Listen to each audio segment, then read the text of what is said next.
Hello, everyone. Andrew here, and I want to talk to you today about credit card rates and how the Fed's decision to raise interest rates and inflations are affecting the credit card rate and what that means to the average person.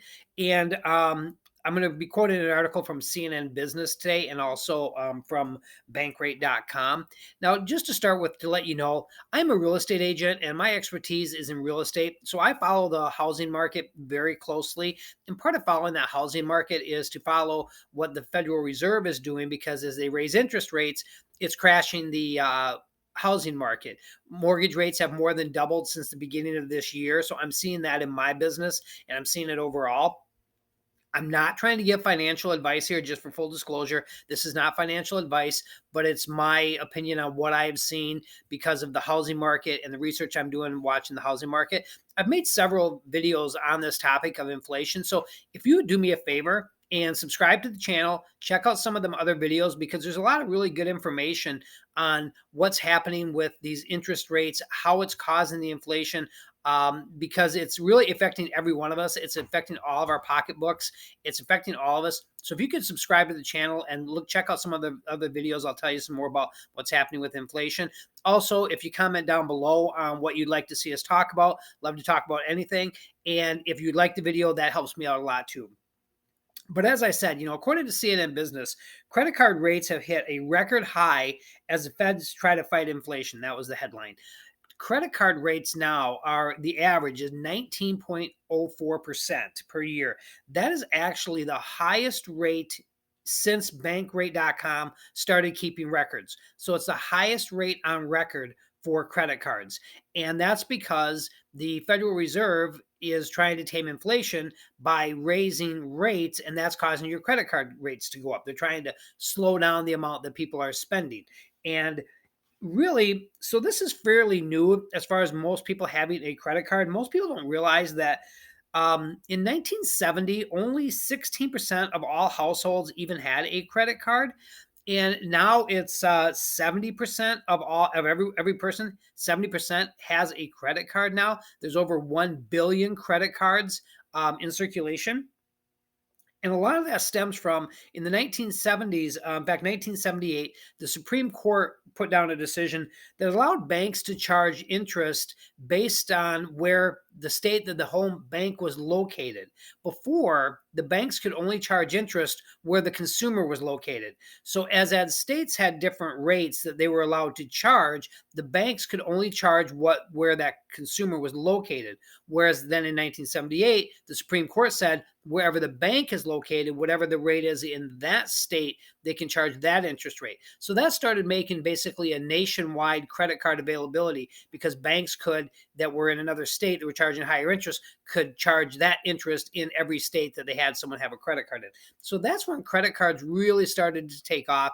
And in the 80s, it really peaked as far as, how many people had credit cards.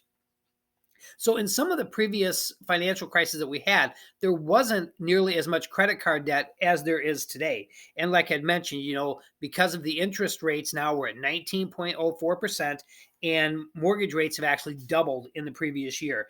Industry experts believe that people are going to rely very heavily on credit this holiday season because they're unfortunately their paycheck and their cash is going to more of your everyday necessities because inflation has caused them up to go up so high.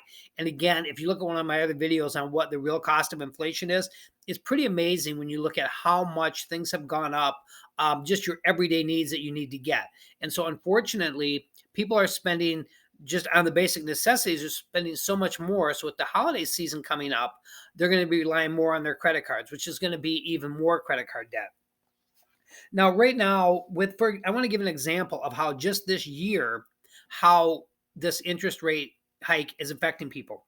So if you had a $5,000 balance on your credit card at the beginning of the year, if you were paying the average, which was 16.3%, it would take 185 months making the minimum payment, and you would pay $5,517 in interest over that time, just making the minimum payment. Now that's incredibly high just when you think about it in those terms. But now that we're at 19.04%, it would take 191 months to pay off that $5,000. That's actually over 15 years, okay? And you would pay $6,546 in interest. So it's increased over $1,000 over the lifetime of that credit card just this year because of the Feds raising the interest rates. Now, currently, because a lot of people had extra stimulus payment and pandemic payments that they got, delinquencies are fairly low for credit cards. So that's the one kind of silver lining right now, is that the delinquency rate is fairly low right now. But unfortunately, again, as I talked about in one of my other videos, the Fed, part of the Federal Reserve, as they raise the interest rates, part of their goal and one of their standards is they want to see more unemployment.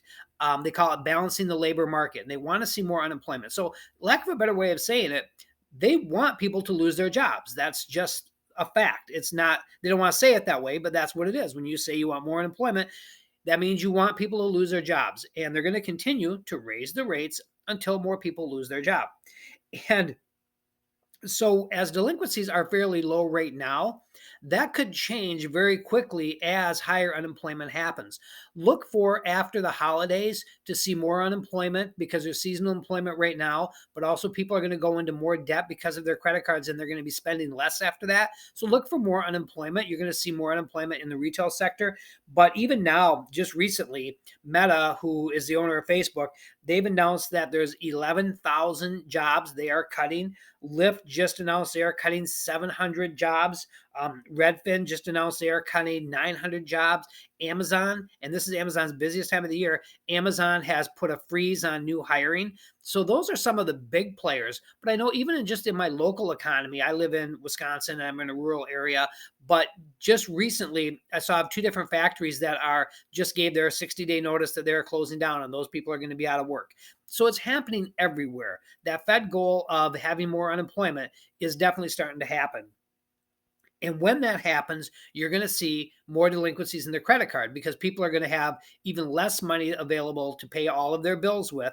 And their first bills are going to come first: their mortgage, their utilities, their food. That's going to come first. And the credit card bills are going to come second. And when they run out of money, there's going to be more delinquencies in that credit card rate. So it's not a good situation. And from all indication, the Fed is going to continue to raise the interest rates. Now they're talking about raising them at a slower pace, but that doesn't mean they're stopping. They're going to continue to raise them. And so far it has brought down inflation very minimally. I believe in September, we were running 8.8% inflation according to their CPI inflation. The actual number is very higher. Again, check out that other video because I'll explain it to you how it's much higher than that. But then in October, they claim it's 7.7%. So it's only gone down 1%, but it's still at 7.7%. The Fed has said their target interest or inflation rate is at 2%, and they're going to continue to raise the interest rates until they get to 2% inflation. So they've got a long way to go, unfortunately. I hope this information helps you out. And like I'm kind of saying, there's this the storm's coming. I don't see any way that we avoid a recession. Now, again, I'm a real estate agent, not a financial advisor, so don't take that as a financial advice. But I just want people to be aware and be prepared because there's a lot of things coming. As you do research, you're going to see there's a lot of things coming that are gonna hit all at once. There's like the perfect storm brewing.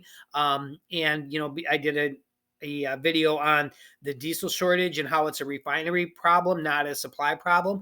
And so those diesel prices are going to continue to go up. That's another video that I did recently. So there's a lot of things that's happening. It's a perfect storm that's going to be affecting every one of us. And like I said, hey, we're all in this together. So let's try to get through it together. But if you like this video, please like it. If you like what I'm talking about, please comment down below and subscribe to the channel because that really helps. Share this video with your friends because I think everybody needs to really know what's going on.